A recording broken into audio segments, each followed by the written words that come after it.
हाँ बोलो, इतने दिन कहाँ थे? यस संजना प्रेजेंट है। संजना नहीं है क्या? इतने दिन हो गए, संजना एब्सेंट कैसे जा रही है?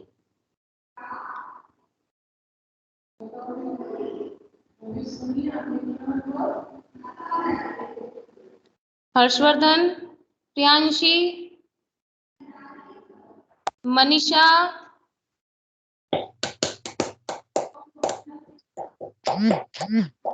बबलू। बबलू कल भी प्रेजेंट था ना? मैम बबलू नहीं है, रामनिवास है। हाँ नाम बबलू प्रजापति। तभी मैं सोचू मैं कि लग तो कोई और रहा है, नाम भूल गई मैं लॉकडाउन में। कुछ एक के याद है मुझे। यस रामनिवास।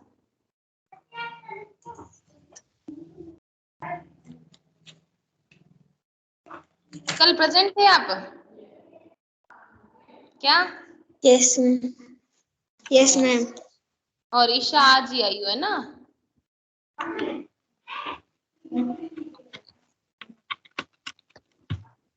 चलो चैप्टर निकालो, डीजी भारतम। आपको मैंने आज ये सारे क्वेश्चन आंसर सेंड कर दिए हैं, ठीक है ना? मतलब आज कर दूंगी, ठीक है? ये सारे कर दिए या करने हैं? कर दिए थे कल क्या हर्षवर्धन? कल कर दिया था ना ये chapter complete?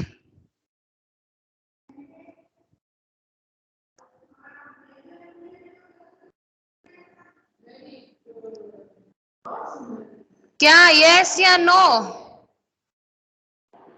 Ma'am second chapter हो गया। सेकंड चैप्टर कंप्लीट हो गया ना? अब Yes, थर्ड ma'am. चैप्टर की टर्न है। चलो chapter number third DG Bharatam open करो। हर्षवर्धन कैमरा ऑन करो।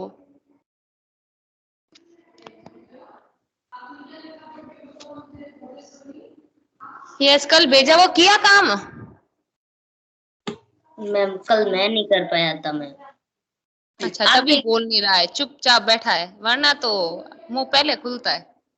कल नहीं कर पाया था, कल कुछ काम था। और किसने नहीं किए? हाँ ईशा तो इतने दिन थी नहीं हमारे साथ, आज ही आई है। कौन सा क्लास में रहकर काम करती थी? अच्छा यस चलो स्टार्ट करते हैं। चैप्टर निकालो, डीजी भारतम तृतीय पाठ, डिजिटल इंडिया। डीजी भारतम मतलब डिजिटल इंडिया, ठीक है ना? कि अब यस मैम। भारत के अंदर आधुनिक चीजें बहुत सी आ गई है, जिससे बहुत फायदे भी हुए हैं हमको, ठीक है? चलो प्रस्तुत पाठ डिजिटल इंडिया के मूल भाव को लेकर लिखा गया है। निबंधात्मक पाठ है, इसमें वैज्ञानिक प्रगति के उन आयामों को छुआ गया है जिनमें हम एक क्लिक द्वारा बहुत कुछ कर सकते हैं, जैसे फोन में या फिर लैपटॉप कंप्यूटर में हम एक क्लिक करके कहीं का भी काम कर सकते हैं। आजकल सारा काम जैसे बिजली बिल हो या रुपए हो, कैश पेमेंट करने की जरूरत नहीं पड़ती है। हम फोन पे या फिर मिट्रोल किससे भी विड्रोल से अदर कोई भी ऐप से हम मैम पेमेंट कुछ कर। खरीदना हो तो भी, क्या? कुछ खरीदना हो तो भी मैम एक ही क्लिक पे हो हाँ जाता कुछ है। खरीदना हो तो भी, या किसी को भेजने हैं पैसे, और अगर एटीएम में आने जाने के भी हमें जरूरत नहीं पड़ती, हम फोन से ही काम सारा कर सकते हैं, जिनमें हम एक क्लिक द्वारा बहुत कुछ कर सकते हैं। आज इंटरनेट ने हमारे जीवन को कितना सरल बना दिया है, हम भौगोलिक दृष्टि से एक दूसरे के अत्यंत निकट आ गए हैं। अब पहले चिट्ठियां भेजी जाती थी, अब तो फोन से हम एक दूसरे से कभी भी बात कर सकते हैं, है ना? वरना सोचना पड़ता था पहले बात करने के लिए। टेलीफोन भी बहुत कम घरों में होते थे, सबके घर में थोड़ी होते थे। इसके द्वारा जीवन के प्रत्येक क्रियाकलाप सुविधाजनक हो गए हैं। ऐसे ही भावों को यह सरल संस्कृत में व्यक्त किया गया है। ऐसे ही भाव है वो संस्कृत में आपको दिए गए हैं। अद्य संपूर्ण विश्व डिजिटल इंडिया इत्यस्य चर्च श्रूयते।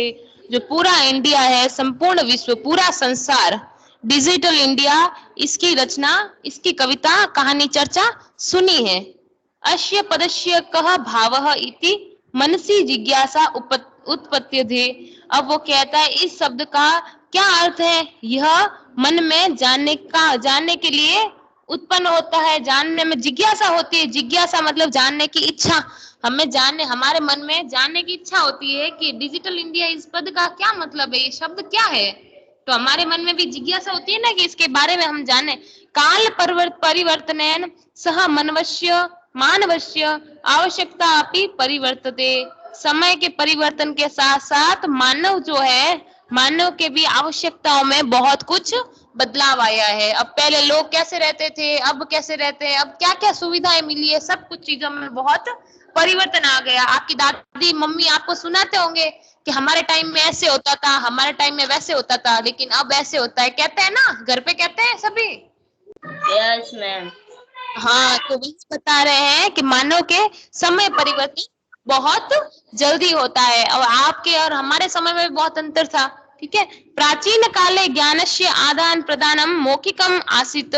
प्राचीन काल में ज्ञान प्राप्त करने से ज्ञान का आदान प्रदान, ज्ञान का लेन देन मौखिक रूप से किया जाता था। पहले क्या करते थे, ज्ञान का आदान प्रदान कैसे करते थे, बोल कर किया जाता था, मौखिक रूप से लोग आमने सामने बैठ कर करते थे। विद्या च श्रुति परंपराया गृह्यते स्म। और विद्या पढ़ाई है वो सुनकर ग्रहण की जाती थी, श्रुति परंपराया सुनकर ग्रहण की जाती थी। अनंतरम ताल पत्रोपरि, और ताल का पत्र, भोज पेड़ों का पत्र बता रहे हैं कि पहले लोग ताल के पत्र पर, भोज पत्र पर च लेखन कार्यम आरब्धम, और लेखन कार्य किया जाता था। वो लेखन कार्य आरंभ करते थे किस पत्र पे, ताल के पत्र पे और भोज के पत्र पर। परिवर्तिनी काले कर्गदस्य लेखन्या च आविष्कारेण सर्वेषां मनोगतानां भावानां कर्गदोपरि लेखन प्रारब्ध। लेकिन परिवर्तन से कार्गदस्य कागजों पर लेखन करने लगे। पहले लोग पेड़ों के पत्तों पर लिखते थे, लिख कर भेजते थे पत्र, लेकिन बाद में परिवर्तन आया, क्या आया, कागज पर लेखन करने लगे, कागज का आविष्कार हो गया। कागज का आविष्कार हुआ, पेपर्स का। सर्वेसाम सभी मनोगता, मन से, भावनाओं से, कागजों पर ही लेखन प्रारब्धम, सभी अपने मनोभाव से कागज के ऊपर लिखना प्रारंभ किया। पहले लोग पत्तों पर लिखते थे, उसके बाद पेपर पर लिखने लगे, पेपर पर चिट्ठ भेजने लगे, लेटर भेजने लगे। टंकन यंत्रस्य आविष्कारेण तु लिखिता सामग्री टंकिता सती बहुकालाय सुरक्षिता अतिष्ठत। टंकन यंत्र, टाइपराइटर देखा है कभी? टाइपराइटर किसके देखा हुआ है? और टाइपराइटर देखा हुआ है किसी के?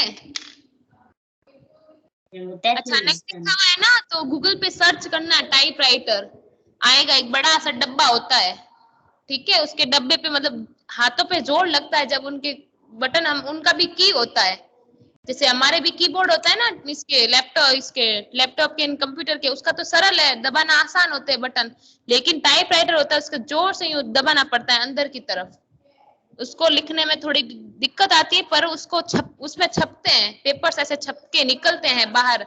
जैसे प्रिंट कैसे निकलता है, प्रिंटर मशीन से प्रिंट पेपर निकलता है ना, वो छपता जाता है और लिखते जाते हैं और वो ऊपर होता जाता है, लिखते जाते हैं। ठीक है, तो वह मशीन थी। हाँ, उस मशीन पर टाइपराइटर का आविष्कार हुआ, तो लोग क्या करने लगे, टंकिता मतलब उस पर टाइप कर बहुकालाय, लंबे समय तक उसको और उस लिखते थे ना, तो लंबे समय तक सुरक्षित रहते थे, वो कभी साफ नहीं होते थे, वर्ड्स इतने मतलब थे, बहुत समय तक लिखे हुए रहते थे। वैज्ञानिक प्रगति यात्रा पुनरअपि अग्रे गता, और वैज्ञानिक तकनीकी बहुत ज्यादा उन्नत हुई है, बहुत आगे गई है। अद्य सर्वाणि कार्याणि संगणक नामकेन यंत्रेण साधितानि भवन्ति, और आज सभी कार्य संगणक यानी कंप्यूटर नाम के यंत्र से साधित यानी किए जाते हैं। और आज के दिन में अभी प्रेजेंट में हमारे यहाँ क्या किसका आविष्कार हो गया? कंप्यूटर का आविष्कार हो गया है। तो लोग कंप्यूटर पर बहुत ज्यादा जल्दी और फटाफट लिखकर सेंड कर देते हैं। समाचार पत्राणि पुस्तकानि च कंप्यूटर माध्यमेन पठ्यन्ते लिख्यन्ते च। लोग समाचार है, समाचार पत्र, अखबार है, बुक्स हैं, सब कंप्यूटर के माध्यम से पढ़ते लिखते हैं। लोग हैं वो कंप्यूटर के माध्यम से सब कुछ पढ़ते और लिखते हैं। अखबार भी और पुस्तक भी सब कंप्यूटर के माध्यम से देखा और पढ़ा जाता है। कार्गोद्योग वृक्षाणाम उपयोगेन वृक्षा कर्यन्ते स्म। अब वो कहते हैं कि लेखक कह रहा है कार्गोद्योग, कागज का उद्योग कैसे होता था? कागज कैसे बनाए जाते? वृक्षाणाम उपयोगेन वृक्षः कर्त्यन्ते। वृक्षों से पेड़ को काटकर कागज बनाए जाते थे। परम संगणकस्य अधिकाधिक प्रयोगेण वृक्षाणाम कर्तने न्यूनता भविष्यति इति विश्वासः। लेकिन परम संगणकस्य कंप्यूटर का आविष्कार एकाधिक ज्यादा से ज्यादा होने पर और प्रयोग होने पर वृक्षाणाम कर्तनी वृक्षों की कटाई न्यूनता कम भविष्यति कमी आ गई है।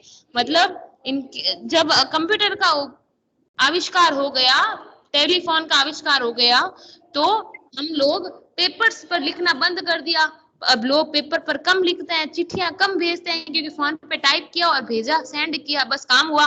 लेकिन पहले क्या करते थे, जब पेपर पर लिखा जाता था तो बहुत ज्यादा पेड़ों की कटाई होती थी। लेकिन अब वृक्षाणाम कर्तनी न्यूनता, वृक्षों की कटाई में बहुत कमी आएगी, ऐसा विश्वास है। और आगे भी ऐसा विश्वास है कि आगे वृक्षों की कटाई में कमी आएगी, पेड़ कटने बंद हो जाएंगे। अनेन पर्यावरण सुरक्षया दिशि महान उपकारो भविष्यति। अनेन और पर्यावरण सुरक्षा, पर्यावरण की सुरक्षा में वृक्षों की कटाई में भी कमी आई है। दिशा में महान उपकार होगा, और उसकी कटाई आएगी तो इन सब में बहुत महान उपकार होगा, बहुत अच्छा होगा। अगर वृक्षों की कटाई में कमी हो जाएगी तो वृक्ष अच्छे रहेंगे और वृक्षों से हमें ऑक्सीजन